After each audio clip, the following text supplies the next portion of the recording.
संक्रांती या सणाला हिंदू धर्मात अतिशय महत्त्वाचे स्थान आहे। हा दिवस ज्योतिषीय दृष्टीने देखील अतिशय महत्त्वाचा मानला जातो।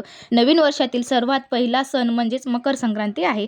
या दिवशी तिळगुळ देऊन नात्यातील प्रेम घट्ट करण्याची प्रथा आपण आजही पाळत असतो। त्याचप्रमाणे हा सण संपूर्ण भारतात अगदी उत्साहात साजरा केला जातो। वर्षातील पहिला सण असून तो वेगवेगळ्या प्रांतात वेगवेगळ्या नावाने पार पाडला जातो। महाराष्ट्रात मकर संक्रांतीला तिळगुळ वाटण्याची पद्धत आहे। या दिवशी सूर्यनारायणाची देखील पूजा आपण करतच असतो। मकर संक्रांतीच्या दिवशी सूर्य हा मकर राशीत संक्रमण करतो। याचा परिणाम सर्व 12 राशीवर होत असतो। त्यामुळे या दिवसाचे ज्योतिषीय महत्त्व देखील अधिक वाढले आहे। संक्रांतीला आपण पतंग उडवत असतो। महिलांचा आवडता सण हा असतो। त्यामुळे या दिवसाची वाट आपण सर्वजण अगदी आतुरतेनेच पाहत असतो।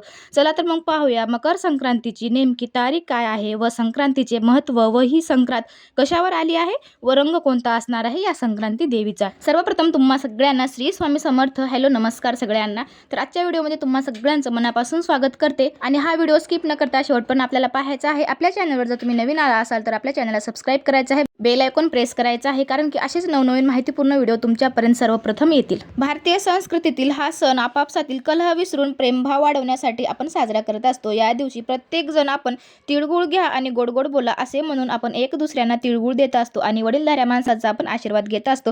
असे केल्याने आपण सर्वजण आपण एकत्र येत असतो आणि आपापले मधले भेदभाव विसरून आपण जवळीक वाढत असते आपल्या। आता बघा संक्रांतीचे महत्त्व। मकर संक्रांत या दिवशी सूर्य मकर राशीत प्रवेश करत असतो, म्हणजेच की ते आपल्या पुत्राला शनी देवाला भेटतात अशी मान्यता पहिल्यापासूनच आहे। आणखी एका कथेनुसार देवीने संक्रासूर नावाचा एक राक्षस होता, त्या दिवशी त्यांचा वध केला होता, म्हणून त्या दिवसाला मकर संक्रांती म्हटले जाते।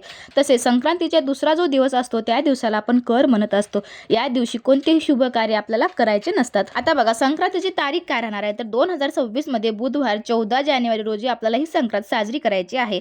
तर पूजेचा शुभ मुहूर्त राहणार आहे, आपला शुभ काळ जो राहणार आहे दुपारी 3:06 सुरुवात होणार आहे ते संध्याकाळी 6:20 पर्यंत आपल्याला हा सण पाळायचा आहे, म्हणजे ते शुभ कार्य आपल्याला पूजेचं पाळायचं आहे। तर या दिवशी एकादश आहे, त्यामुळे आपल्याला आवर्जून विष्णू भगवानाची सेवा आपल्याला करायची आहे। त्यांचं नामस्मरण आपल्याला ह्या काळामध्ये जप तप आपल्याला करायचं आहे। आपल्याला या काळामध्ये जे आपण वाण देतो, वाण वौसा म्हणतो, तो आपल्याला करायचा आहे आणि दानधर्म करायचा आहे, जप तप करायचे आहेत। आपल्याला विष्णू भगवानाच्या नामस्मरणामध्ये आपल्याला विष्णू सहस्त्रनामाचं आपल्याला पठण या ठिकाणी करायचं आहे। सर्वात महत्त्वाचा प्रश्न म्हणजे संक्रांत कशावर आलेली आहे, तुम्हाला पडलेला हा प्रश्न असतो। तर वाहन, उपवाहन, वस्त्र, शस्त्र दरवर्षी बदलत असतात। तर यामध्ये आपल्याला यावर्षी कशावर संक्रांत आलेली आहे, वस्त्र कोणतं असणार आहे, शस्त्र कोणतं असणार आहे, आपण ते पाहणार आहोत। तर यावर्षी संक्रांती देवीचं वाहन राहणार आहे वाघ आणि तिचं उपवाहन राहणार आहे घोडा। तिनं पिवळे वस्त्र परिधान करून येणार आहे आणि आपण या दिवशी पिवळं वस्त्र आपल्याला परिधान करायचं नाही, कारण संक्रांत देवी पिवळ्या वस्त्रावर येणार आहे।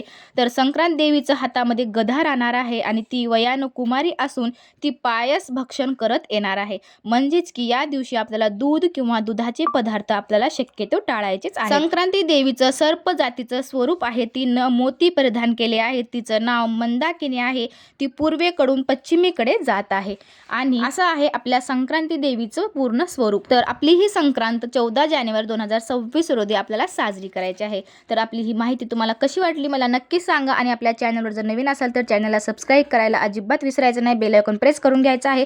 पुन्हा भेटूया अशाच एका छान व्हिडिओ सोबत, तोपर्यंत तुम्हा सगळ्यांना श्री स्वामी समर्थ। शेवटपर्यंत व्हिडिओ बघितल्याबद्दल मनापासून धन्यवाद करते। बाय बाय सगळ्यांना।